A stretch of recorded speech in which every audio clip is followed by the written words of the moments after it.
ना, अब बताओ सर, आप भी तो इथेनॉल के चैंपियन बन के घूमते हो ना सर। नहीं, मैं कोई चैंपियन सर्टिफिकेट मांगने नहीं घूम रहा। ये ठीक नहीं, ऐसा मैंने कहा नहीं। ठीक है, आपने क्या कहा? मैं आपको एक मिनट पहले सुन लीजिए। बोलिए। आपको स्वतंत्र है कि आप 100% इथेनॉल डाल दो, वो बात ठीक है, मैडम जल्दी मत करिए, थोड़ा समझ लीजिए। ठीक है, आप बताइए। मगर सवाल तो आएंगे सर, सब सवाल कम होती। सवाल यही था कि ब्लेंडेड पेट्रोल जब यूज कर रहे हैं तो माइलेज कम होगी कि नहीं, बस इतना ही पूछा मैंने। आप गलत बोलती हूँ, फिर समझो। मैं आपको एक बात बताती हूँ, मेरे एक गाड़ी जो मैं इस्तेमाल करती हूँ वो पेट्रोल की है, और मैं आपको ये बताना चाहती हूँ 2023 के बाद खरीदी हुई, 2023 में खरीदी हुई गाड़ी है। मैं अज्यूम कर रही हूँ कि E20 कंप्लायंट होगी सर।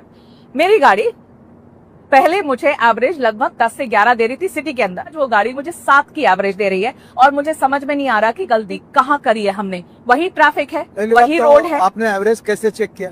सर हम तो माइलेज के हिसाब से ना, जैसे हमेशा चेक करते हैं वैसे चेक करते हैं। तो आप मुझे, मेरा ड्राइवर ही चेक करके बता रहा है माइलेज।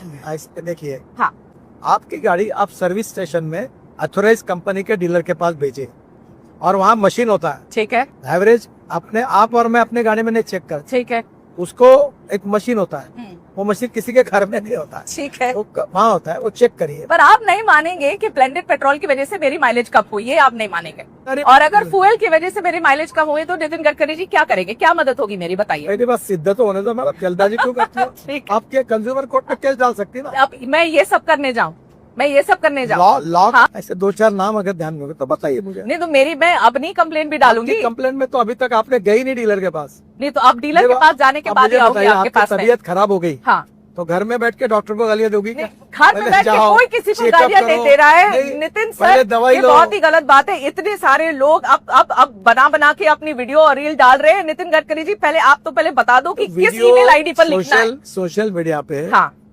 जिन्होंने वीडियो डाले हैं, हाँ, वो टोटल 53 लोग हैं शुरुआत के, मेरे पास उनके नाम है। ठीक है, मैं इस विषय में ज्यादा नहीं जाना। चलिए, वो बदमाश है, कह चुका हूँ, इन्फ्लुएंसर्स हैं। इथेनॉल के खिलाफ छोड़कर हाँ, अब रोड का काम निकाला। अभी रोड में गड्ढे पड़ रहे करके फोटो डाल रहे हैं। यहाँ भी पूछना पड़ेगा आपसे, वो भी पूछना ही पड़ेगा आपसे। गड्ढे तो थे ही, अरे भाई, कोई नहीं जान के बना दिया क्या किसी ने? आप एक पूछ रहा हूँ। हाँ, वो पेड कैंपेन बोलेंगे, आप कहेंगे सब पेड कैंपेन है, सब ऐसे लोग हैं। ऐसे नहीं, जनता के भी सवाल है ना सर, कभी तो मान लेना चाहिए। अभी आपके पास तो पेट्रोलियम मिनिस्ट्री है नहीं, एक्चुअली जनता सारे सवाल आपसे पूछ रही है, क्योंकि आप इथेनॉल के ब्रांड एम्बेसडर बन के बैठे हुए। सर इसके बावजूद भी पेट्रोल के दाम कम क्यों नहीं हुए? सवाल ये है। ये सब सवाल आप पेट्रोलियम मिनिस्टर को पूछो। ये बढ़िया है। अभी आप देखो, आप क्या करती है? हाँ, आप तबला रग्गा बजाती है। अरे क्या तबला बजाती हूँ? आप अभी मुझे पूछ रहे हैं कि तुम पेट्रोलियम मंत्री हो गए, ये भी तुम बोलोगे, और फिर मुझे सवाल पूछते हो जवाब। तो सर आप